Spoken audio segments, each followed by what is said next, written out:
Un PC en plastique recyclé et éco-conçu doit-il faire des concessions sur la puissance, l'autonomie et la qualité générale de la prestation qu'il propose? Ou est-ce qu'on peut allier cette préoccupation écologique avec un produit de qualité qui répond à toutes les promesses que l'on peut nous faire et qui sont faites sur le papier et bien sûr à tous les besoins que l'on peut en avoir?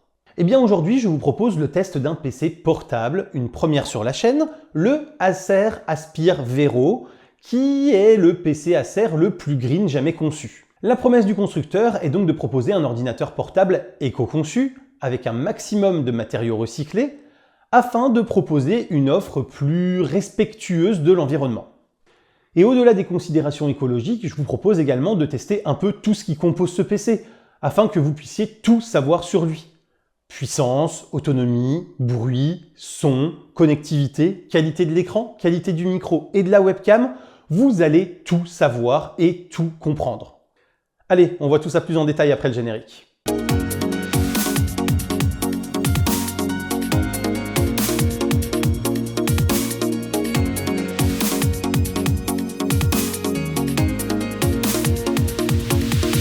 Bonjour à toutes et à tous et bienvenue dans cette nouvelle vidéo consacrée à l'univers des nouvelles technologies et aujourd'hui plus particulièrement au test d'un produit, celui d'un PC portable, le laptop Acer Aspire Vero avec un 53P 557K, à ne pas confondre avec le D6 R27-H59P. Pour ceux qui ont la ref, n'hésitez pas à l'indiquer en commentaire. Pour votre confort, cette vidéo est chapitrée afin que vous puissiez facilement naviguer entre les différentes parties de ce test. Comme ça, si vous êtes intéressé uniquement pour connaître l'autonomie ou la puissance du processeur, vous pouvez y aller directement. Et notez également que si vous aimez cette vidéo, j'aimerais beaucoup que vous pensiez au clap, le commentaire, le like, l'abonnement et le partage, car ça ne vous prend que quelques secondes, c'est totalement gratuit, et ça permet de montrer à YouTube que mon travail est de qualité, mérite d'être mis en avant auprès des autres spectateurs de la plateforme, et donc ça m'aide énormément à faire connaître la chaîne. Je remercie donc infiniment tous ceux qui prendront le temps de le faire. Allez, il est temps de commencer à tester en détail ce PC en plastique. On va commencer par sa présentation externe. Extérieurement, le Revo annonce directement la couleur, et sans jeu de mots, avec son plastique à 40% recyclé, serti d'éclats plus clairs pour lui donner cet aspect un peu de recyclage brut. Alors on aimera, ou pas, évidemment, mais j'avoue que je n'aime pas trop cette teinte verte. Et en même temps, le bleu de la version bleue, je ne l'aime pas trop non plus. Après, le but, c'est ici de rappeler les couleurs naturelles et l'éco-conception. Et sur ce point, c'est effectivement très réussi, il n'y a aucun doute là-dessus. De plus, avec ce type de conception, Acer évite l'usage de peinture et donc de toute la chimie qui accompagne cet aspect de la conception et de la fabrication de son ordinateur. Sur la balance, la différence se fait également sentir puisque le Vero accuse 1755 grammes sans son chargeur secteur pour des mensurations de 36 cm de large, 24 de profondeur et 1,8 d'épaisseur. Donc là encore, comme je disais, ça se fait sentir parce que si je le compare à mes PC habituels, c'est quand même légèrement plus lourd et légèrement plus épais. Donc le choix du plastique n'est pas sans conséquence sur l'encombrement et sur le poids. Il dispose d'un écran de 15,6 pouces au format 16/9 et de définition Full HD, c'est-à-dire 1080p, avec une dalle IPS mat sur lesquelles nous nous attarderons plus en détail dans un chapitre dédié. Cet écran est surmonté d'une webcam de définition 1440p avec des fonctions de traitement d'image par IA. Ça fait toujours bien sur la documentation quand on parle d'IA, à ce qui paraît. Mais cette webcam, nous reviendrons également sur son cas un peu plus loin dans le test. Il est muni, comme souvent sur les ordinateurs portables, d'un clavier à course réduite, rétroéclairé avec 2 niveaux de rétroéclairage possibles, et d'un pavé numérique complet, ce qui est quand même très confortable et très pratique pour ceux qui vont devoir travailler, surtout s'il fait sombre avec le rétroéclairage, ou si vous avez souvent besoin de taper des chiffres pour faire de la compta par exemple, grâce au pavé numérique. Ce clavier est fait à partir de 50% de plastique recyclé et arbore 2 touches R et E inversées, symbolisant le réusage de matière. Le pavé tactile est plutôt grand, la glisse est agréable et il dispose d'une petite lucarne servant au lecteur d'empreintes digitales, qui est pour son compte très réactif, il n'y a pas de souci là-dessus. Ce trackpad est pour sa part fabriqué à partir de 100% de plastique recyclé récupéré dans les océans, toujours dans cet engagement éco-responsable d'Acer avec ce PC. Sur la tranche gauche, on retrouve un port d'alimentation compatible avec une recharge à 65 watts, 2 ports USB-C avec fonction Power Delivery jusqu'à 100 watts et pouvant servir à recharger le PC. Ils sont d'ailleurs compatibles Thunderbolt 4, donc compatibles avec 40 gigabits par seconde maximum, mais bizarrement d'après la documentation seulement avec l'USB 3.2 Gen 2, c'est-à-dire une compatibilité à seulement 10 gigabits par seconde. mais on va détailler cela un petit peu plus bas. Il y a également un HDMI 2.1 et un USB 3.2 Gen 2. Sur la tranche droite, on a droit à un connecteur de sécurité Kensington, un autre USB-A 3.2 Gen 2 et un jack micro-casque combiné. Notez également que c'est sur cette tranche que la diode d'état de charge se situe. Il n'y a aucun port situé à l'arrière du PC, ce qui est une bonne chose car ce type de connecteur n'est pas pratique à l'usage. Notez également que le packaging a été conçu pour pouvoir servir de stand au PC, mais que je n'ai pas pu expérimenter cette option. En effet, l'emballage avait été perdu par un testeur précédent et donc on m'a envoyé ça dans un carton générique. En termes de hardware et de connectivité sans fil, alors déjà niveau performance, on peut compter sur un processeur Intel Core i5 de 13e génération, le Intel Core i5 1335U. Il s'agit d'un processeur gravé en 7 nanomètres, disposant de 2 cœurs performance et 8 cœurs efficacité, agrégés selon une architecture Big Little. Les 2 cœurs performance sont hyperthreadés pour maximiser leurs usages lorsque vous exécutez plusieurs applications en simultané. Et la consommation nominale de ce processeur est annoncée à 15 watts. Il intègre un chipset graphique Intel Iris Xe prenant en charge jusqu'à 4 écrans au total, le tout en 4K, ce qui permet d'envisager un travail sédentaire avec ce PC dans d'excellentes conditions. Notez que ce chipset est par ailleurs compatible avec DirectX 12.1 et dispose de la prise en charge pour décoder matériellement tout type de flux vidéo, y compris le H265, le VP8 et 9 ou même le plus récent AV1. Le tout est épaulé ici par 16 Go de DDR5 en 4800 MHz non extensible puisque Acer n'a pas doté son PC ni de RAM non soudée ni d'un second slot pour étendre la capacité. Et là pour le coup je trouve que c'est dommage pour un PC qui se veut durable et qui devrait donc pouvoir évoluer un peu pour pouvoir suivre les besoins de l'utilisateur. Surtout qu'Acer insiste sur la réparabilité simplifiée via une ouverture facile du châssis et des vis standards. Nous reviendrons donc un petit peu plus en détail sur ce point en fin de vidéo. Le stockage est quant à lui confié à un SSD NVMe de 512 Go afin de disposer de débit et d'une réactivité au top. Mais nous vérifierons également cela lors des phases de test et de bench que nous allons mener. Enfin, niveau connectivité sans fil, il est plutôt complet ici aussi puisque l'on dispose d'un Wi-Fi 6E qui est déjà très performant et de Bluetooth 5.1. Faisons un petit point sur les promesses de la plateforme Intel Evo. Alors, ce laptop dispose donc d'une plateforme intitulée Intel Evo. Sur le papier, les promesses de cette plateforme pour un ordinateur portable sont plutôt multiples et bienvenues. On nous annonce une compatibilité Intel Unison qui permet de transférer des fichiers de son téléphone au PC et d'y gérer ses notifications, SMS et appels. Alors déjà sur ce point, l'application Mon téléphone de Windows fait déjà parfaitement le travail et offre en plus une solution qui est interopérable, là où la solution d'Intel est dédiée et limitée au PC Intel Evo uniquement, ce qui pour moi n'apporte absolument rien, surtout que les options qu'elle apporte ne sont pas meilleures que celles nativement prises en compte par Windows. On nous annonce 9 heures d'autonomie en usage normal, nous verrons si cette promesse est tenue dans le chapitre dédié à l'autonomie, sachant que Acer annonce pour sa part jusqu'à 12h30 d'autonomie sur ce PC. Autre promesse, une forte réactivité avec la mise en veille et le réveil instantané du PC, ce que nous vérifierons aussi lors des mesures de performance. Et enfin donc une connectivité sans faille avec un Wi-Fi 6E pour du haut débit sans fil et du Thunderbolt 4 pour les périphériques externes les plus performants. Là encore, nous vérifierons toutes ces allégations lors des différents tests de performance. Faisons un petit focus sur les efforts éco-responsables d'Acer pour cet Aspire Vero. Donc comme vous l'avez vu, l'usage de plastique avec une forte part de recyclé, pour tout d'abord, l'absence de peinture ensuite, et un packaging pensé pour être utile en plus d'être recyclé et recyclable. C'est ce que propose Acer pour tenter de limiter au maximum l'impact écologique de la fabrication de ce PC portable. Pour aller un peu plus loin dans les détails, notez que l'écran est également recyclable à 99% et qu'Acer annonce avoir travaillé à réduire au maximum la taille du PCB de la carte mère pour en réduire la quantité de matière nécessaire à sa fabrication. J'avoue pour ma part qu'au-delà de la communication, je trouve que de façon générale, tout effort en la matière est de toute façon important et apporte forcément un plus au produit. Cependant, une conception métallique permet généralement une meilleure rigidité du châssis, une meilleure dissipation thermique et reste encore associée à une vision plus premium du produit. Le design final de ce laptop sera donc forcément clivant et ne plaira pas à tout le monde. Et c'est dommage parce que, au final, en s'attachant au design, on risque de passer à côté d'un produit qui a été correctement éco-conçu. Parlons un peu des qualités de l'écran.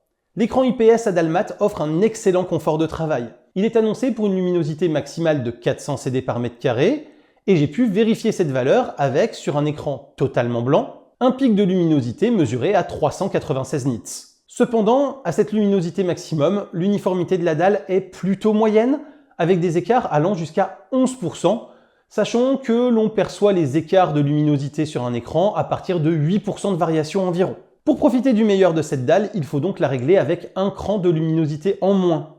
On n'est alors plus qu'à 100 nits, et oui, car le réglage est absolument tout sauf linéaire. Mais on retrouve alors une uniformité lumineuse quasi parfaite, avec un écart de seulement 8% entre les points les plus lumineux et les moins lumineux de la dalle. Côté colorimétrie, Acer annonce la couverture à 100% de l'espace sRGB. Mais plus que la couverture de cet espace, j'ai voulu vérifier la justesse des couleurs. J'ai donc lancé une mesure sur 981 patchs, dont 880 environ étaient dans l'espace sRGB et 101 en dehors, histoire de voir quand même si l'écran faisait un petit peu mieux que le sRGB annoncé, on ne sait jamais. Sur le sRGB en sortie d'usine, le delta E est plutôt moyen, avec un score de 8,2, sachant que l'œil humain perçoit les dérives quand cette valeur est supérieure à 3. Donc en termes de calibration d'usine, c'est quand même à revoir. Par contre, une fois calibré, c'est tout bonnement excellent, puisque le delta E est alors de seulement 1. On peut donc regretter qu'il n'y ait pas une calibration d'usine qui soit faite directement sur les PC Acer. Puisque là, on a donc des couleurs parfaitement fidèles, et les photographes et vidéastes pourront donc compter sur cet écran pour travailler sans aucun problème. Par contre, attention quand même, dès que l'on sort du gamut sRGB, le delta E est à l'ouest complet, puisque même après calibration, il grimpe jusqu'à 35,4. On voit donc bien que la promesse d'Acer est respectée, mais que l'écran ne va pas du tout au-delà de ce qui a été annoncé. Dans tous les cas, la promesse est donc tenue, puisque l'écran a une fidélité colorimétrique absolument excellente sur le gamut annoncé. Parlons un peu de la qualité de la webcam et des micros. Bien qu'elle soit annoncée à une définition de 1440p et avec une technologie d'IA visant à réduire le bruit numérique, cette webcam ne fait absolument aucun miracle comme la quasi-totalité des webcams intégrées que j'ai pu expérimenter jusqu'à présent. La faute revient évidemment au tout petit capteur d'1/10 de pouce absolument minuscule qui manque donc cruellement de lumière pour pouvoir faire son travail correctement. Si vous voulez d'ailleurs plus d'infos sur les tailles de capteurs, vous avez une vidéo dédiée juste ici. Vous voyez ici une capture de l'image dans mon bureau où la luminosité permet pourtant d'y voir parfaitement clair. Et en comparaison, voilà ce que voit mon appareil photo avec son grand capteur utilisé en mode webcam. On voit bien que la différence est absolument flagrante et que la qualité d'image est incomparable. On est donc ici face à une webcam suffisante pour télétravailler et avoir un rendu suffisamment bon pour que vos interlocuteurs puissent vous reconnaître et vous voir dans de bonnes conditions. Mais à mon sens, la définition poussée à 1440p en termes d'arguments et le traitement temporel du bruit numérique n'apportent aucune qualité supplémentaire, en tout cas rien qui soit vraiment flagrant et visible à l'œil nu. Côté micro, voici un enregistrement avec les micros de ce PC, puis un enregistrement avec mon micro Blue Snowball, à distance équivalente et dans la même pièce, exactement au même moment. Voilà, ceci est un test de la voix et de la captation du micro du Acer Vero dans des conditions normales de télétravail, c'est-à-dire avec une distance normale d'utilisation du PC. Et ceci est un test donc avec le Blue Snowball pour pouvoir comparer, donc dans la même pièce, à même distance et donc dans les mêmes conditions. Parlons un peu de l'ergonomie en termes de confort de frappe et de trackpad. Le clavier avec ses touches à course courte est très agréable, peu bruyant et extrêmement précis. Il permet une frappe rapide et efficace et la taille des touches évite les erreurs de frappe alors même qu'il y a bien la présence d'un pavé numérique complet. La texture des touches est extrêmement agréable. Le trackpad pour sa part est de taille standard, il glisse très bien et si l'on ne m'avait pas dit qu'il était en plastique recyclé, je n'aurais pas fait la différence avec un autre trackpad du marché. Il est bien sûr compatible multitouch pour permettre des raccourcis comme le défilement à deux doigts, le zoom ou le dézoom en écartant ou en resserrant deux doigts dessus, ou encore l'affichage de toutes les fenêtres avec un glissé de 3 doigts par exemple. D'ailleurs, si vous voulez un peu plus d'astuces sur ces raccourcis, je vous ai fait une vidéo sur des astuces Windows dont ces raccourcis font partie juste ici. En termes de bruit et de ventilation, on peut dire que l'Acer Vero ne brille pas par sa discrétion loin s'en faut. En effet, pour que le ventilateur s'arrête, il faut que le processeur passe en dessous des 40 degrés Celsius. Et autant vous le dire tout de suite, ça n'arrivera quasiment jamais. En effet, même au repos et dans un bureau à seulement 15 degrés, parce que oui, j'aime quand il fait très frais, le processeur était toujours autour de 40 ou 41 degrés Celsius et donc le ventilateur était activé. Et c'est vraiment dommage parce que le i5 1335U admet une température de fonctionnement qui peut aller jusqu'à 100 degrés Celsius selon la fiche technique Intel. Il n'y a donc à mon sens aucune raison valable de vouloir à tout prix le maintenir à une température aussi peu élevée. Et encore une fois, si je compare avec mes deux PC portables personnels, l'un en plateforme Intel, l'autre en plateforme AMD, ils sont quasiment tout le temps avec un refroidissement passif quand je suis en mode bureautique et sur le bureau de Windows. Parce qu'ils laissent le processeur monter jusqu'à environ 70 degrés avant de lancer la ventilation. Et c'est un choix qui me semble bien plus pertinent parce que, en plus d'être beaucoup plus silencieux la plupart du temps, Eh bien, les quelques watts gagnés à ne pas faire tourner le ventilateur en permanence sont autant de watts gagnés dans l'autonomie de la machine et donc qui maximisent la durée pendant laquelle vous allez pouvoir l'utiliser. Après, malgré cette ventilation, il faut bien dire quand même qu'elle reste plutôt calme et que la tonalité est globalement relativement grave, ce qui fait que le bruit qu'elle produit n'est pas désagréable ou gênant outre mesure. Mais j'aurais quand même apprécié que Acer permette de modifier la température d'activation de cette dernière dans les options des programmes qu'il préinstalle. En effet, Acer préinstalle pas mal de choses sur ses PC. On aurait donc pu attendre d'eux une fonction permettant de gérer la température à laquelle se déclenche la ventilation du CPU. Et c'est d'ailleurs pour moi un point toujours aussi irritant chez la quasi-totalité des constructeurs du marché. Et c'est irritant donc ce n'est pas la ventilation ou son réglage, c'est bien tout ce qui est préinstallé. Parce qu'ici on a quand même droit à Evernote, ExpressVPN, Spotify, McAfee et même quelques jeux que je me suis donc empressé de désinstaller pour proprifier un peu tout ça. On a en plus, comme avec tous les autres constructeurs concurrents, un Acer Care Center parfaitement inutile et un Acer Jumpstart qui nous balance des notifications pour des jeux. Là aussi, j'ai bien évidemment tout désinstallé illico, il faut pas déconner non plus. Et j'aimerais quand même beaucoup que les fabricants m'entendent sur le sujet. Arrêtez de polluer vos machines et donc par la même occasion nos machines ensuite, dès leur premier démarrage avec tous ces logiciels inutiles. Ou alors proposez-nous une version clean pour quelques euros de plus, puisque je suis bien conscient que ces partenariats vous rémunèrent et donc contribuent à abaisser le prix total de vente du PC. Alors en termes de performance, il est temps de taper dans le dur et de voir, après le très bon écran, ce que ce laptop a dans le ventre. Et donc pour répondre à cette question, je vous propose une batterie de score de benchmark que vous pourrez ainsi comparer facilement à votre propre PC pour voir si cet Acer mériterait donc que vous puissiez switcher pour lui pour renouveler votre matériel actuel. Notez que pour chaque test, je vous donnerai des résultats en mode d'alimentation performance élevée ainsi qu'en mode d'alimentation économie d'énergie. Ça va permettre de mettre les résultats en parallèle du test d'autonomie qui sera le chapitre suivant de la vidéo et de pouvoir comparer, en fonction de l'autonomie octroyée, la puissance dont vous disposez. On commence donc avec le processeur que l'on teste tant pour sa partie CPU que pour sa partie graphique. Sous Cinebench 2024, on obtient un score de 99 points en single core et de 461 points en multicœur. On n'est donc pas si loin d'un Apple M1 classique en puissance brute, permettant donc de travailler sereinement sur tout type d'application, tant que l'on n'a pas besoin de jouer et tant que l'on n'a pas besoin de plus de 16 Go de RAM. Surtout qu'avec l'Iris Xe embarqué, qui fait plutôt bien le job pour tout ce qui est décodage matériel de vidéo, même le montage vidéo est envisageable avec cette configuration. En mode économie d'énergie par contre, le processeur est clairement castré et ne réalise plus que 68 points en single et 76 points en multicore. Alors c'est suffisant pour de la bureautique ou de la navigation web, mais on sent alors quand même une sacrée lourdeur dans la réactivité et ce n'est pas utilisable pour des usages un peu plus gourmands, comme par exemple justement du montage vidéo ou du traitement de photos RAW. Là pour le coup, il faudra oublier dans ce mode d'alimentation. Pour la partie graphique, 3D Mark TimeSpy ressort avec un score à 1443 en alimentation performance, avec 1272 pour le graphique et 6071 pour le CPU. Et là aussi, étrangement que ça puisse paraître, en mode économie d'énergie, le score est sensiblement identique, puisqu'on obtient un 1437 avec 1275 pour la partie graphique et 5163 pour la partie CPU. À titre indicatif, notez que j'ai pu jouer avec ce PC à Overwatch en 720p graphisme low de façon fluide, autour de 50 images par seconde. Alors bien évidemment, ce n'est pas optimal pour jouer et c'est très moche, mais en casual et en situation de déplacement, ça peut dépanner. Idem, j'ai pu lancer Hogwarts Legacy en 1080p avec des graphismes low de façon totalement fluide, ou encore Tiny Tina's Wonderland dans les mêmes conditions. Bref, même si ce PC n'est résolument pas taillé pour le jeu à la base, mais c'était une évidence compte tenu de l'absence de carte graphique dédiée, il pourra parfaitement dépanner pour les joueurs qui ne sont soit pas trop exigeants sur les qualités graphiques du jeu, ou alors pour ceux qui souhaiteraient continuer une histoire qui les a vraiment pris alors qu'ils sont en déplacement. Sur Passmark, on obtient un score global de 3885 en alimentation performance, ce qui place ce PC dans la moyenne des PC mondiaux sous Passmark. En mode éco, c'est un peu moins bon, forcément. Niveau mémoire, la bande passante ressort autour de 15 Go par seconde malgré l'usage de DDR5. La faute à une fréquence trop basse et des latences trop élevées malgré l'usage donc de la norme DDR5. Pour comparer, en DDR4 seulement, mais à 3600 MHz, avec ma machine personnelle, j'arrive à talonner les 25 Go par seconde. Cependant, encore une fois, pour les usages standards, ce sera largement suffisant. On voit ici que la bande passante de la partie graphique est identique, et c'est tout à fait normal, puisque ce sont les 16 Go de RAM qui sont utilisés par l'Intel Iris Xe.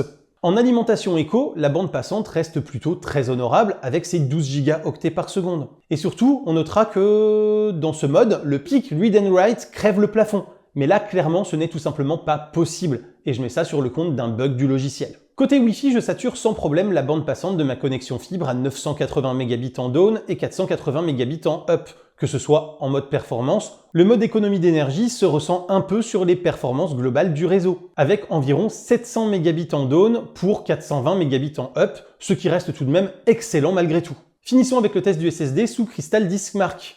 Ici, nous avons des performances stables, que ce soit avec des petits fichiers de 16 Go ou avec des gros fichiers de 4 Go, ce qui est un très bon point. Notez également que le mode d'alimentation de la machine n'a rien changé aux mesures. Vous avez donc là, pour le coup, les mêmes performances dans les deux modes. Et donc on se retrouve avec des débits corrects pour un SSD NVMe, avec des performances entre 2 et 2,7 Go par seconde en séquentiel, et entre 65 et 620 mégaoctets par seconde en aléatoire. C'est encore une fois tout à fait satisfaisant pour les usages quotidiens, même si un SSD NVMe en PCI Express 4 peut normalement atteindre les 7 gigaoctets par seconde maximum. D'ailleurs, le SSD étant accessible et standard, ceux d'entre vous qui voudront plus de performance en la matière pourront aisément le remplacer. Enfin, notez que le démarrage complet jusqu'à accès au bureau se fait en approximativement 25 secondes, que la mise en veille et le réveil sont bien totalement instantanés comme annoncé, et que l'extinction complète du PC vous prendra environ 12 secondes. Parlons maintenant un peu de l'autonomie.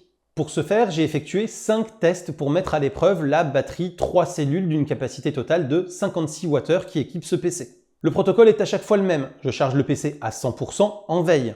Ensuite, je le sors de veille et je l'utilise jusqu'à ce qu'il s'éteigne de lui-même. La luminosité de l'écran est réglée à 50% du curseur, ce qui correspond à la mesure à un peu moins de 100 candela par mètre carré, mesuré avec la sonde, et ce qui est suffisant pour n'importe quel usage en intérieur, même avec du grand soleil dehors. Le Wi-Fi est activé tout au long, la force du signal est excellente, le Bluetooth est également activé avec un casque connecté pour l'audio. Je laisse le rétroéclairage du clavier à sa puissance maximale, mais ce dernier s'éteint dès qu'on ne touche plus le PC pendant plus de 30 secondes, ce qui va arriver quasiment tout de suite lors de mes tests. Bref, nous sommes dans des conditions plutôt classiques d'utilisation du PC. Dans le premier test, en mode d'alimentation performance, j'ai lancé Overwatch et joué tout du long. Dans ce cas d'usage qui est plutôt très gourmand, puisque le processeur et sa partie graphique sont fortement sollicités tout au long du test, il a tenu 1h17.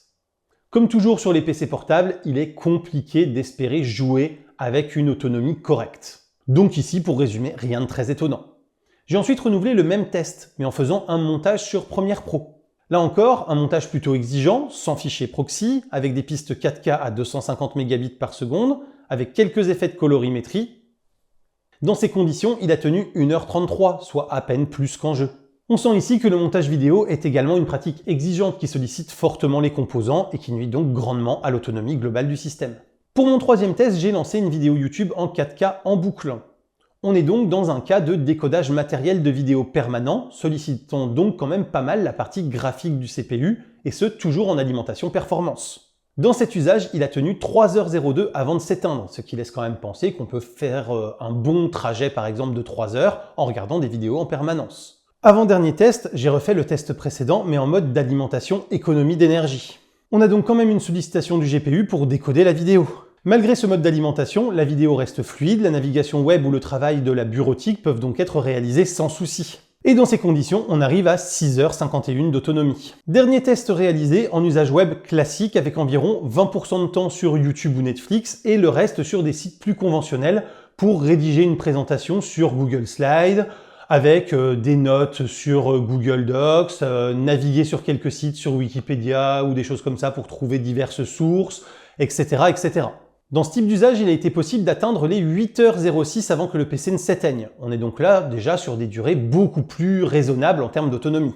Donc si je dois résumer, il est possible pour un usage professionnel, sans montage vidéo ni traitement d'image lourd, de partir avec ce PC sans chargeur pour une journée de travail complète. Il faudra cependant se dire que ce ne doit pas être une journée à rallonge et bien penser à le mettre en mode économie d'énergie. Notez également pour ceux qui ont toujours une batterie externe avec eux que si elle est compatible avec la charge rapide, elle permet de recharger ce PC. En tout cas, en essayant avec mes fidèles Zendur, ça a fonctionné sans problème et une Zendur peut permettre de recharger jusqu'à 1,5 fois ce PC. Mais on reste quand même loin, globalement, des 9 heures minimales annoncées par Intel, puisqu'on est dans le meilleur des cas 12% en dessous, et surtout on est très loin des 12h30 annoncées par Acer, puisque dans ce cas-là, l'autonomie maximale en usage réel que j'ai réussi à obtenir est tout de même 36% inférieure à cette valeur. Alors il est sans doute possible d'être autour des 12 heures, avec le mode Eco Plus proposé par l'utilitaire VeroSense, mais avec une luminosité de l'écran qui est clairement beaucoup trop faible, et avec une mise en veille au bout d'une seule minute qui est clairement beaucoup trop contraignante au quotidien.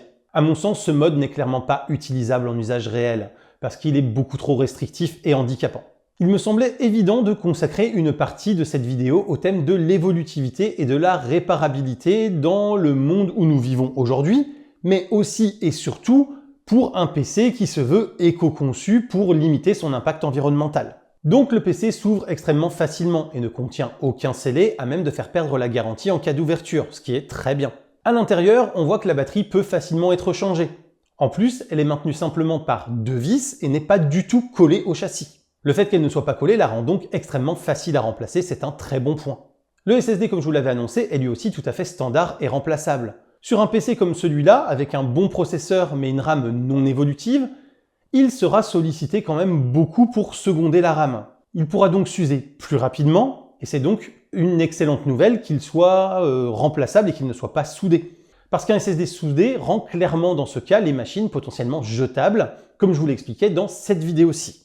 On peut simplement regretter que l'espace libre ici n'ait pas été utilisé pour ajouter un second connecteur M2 afin d'ajouter un second disque pour étendre le stockage, sans devoir s'enquiquiner à cloner le premier disque pour ensuite en faire le remplacement.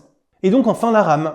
Eh bien là pour le coup elle est soudée directement sur la carte mère, ce qui la rend non remplaçable et non extensible comme je vous l'avais déjà dit. À mon sens c'est quand même fortement dommage. On aurait pu, encore une fois, vu la place restant dans le châssis, espérer au moins un second connecteur de RAM pour pouvoir étendre la RAM, même si le premier slot était complètement soudé. Ça aurait par exemple permis de passer de 16 à 32 Go, tout en gardant les 2 voies d'adressage mémoire et donc en gardant une bonne bande passante. En termes de disponibilité des pièces pour réparation, Acer annonce 3 ans.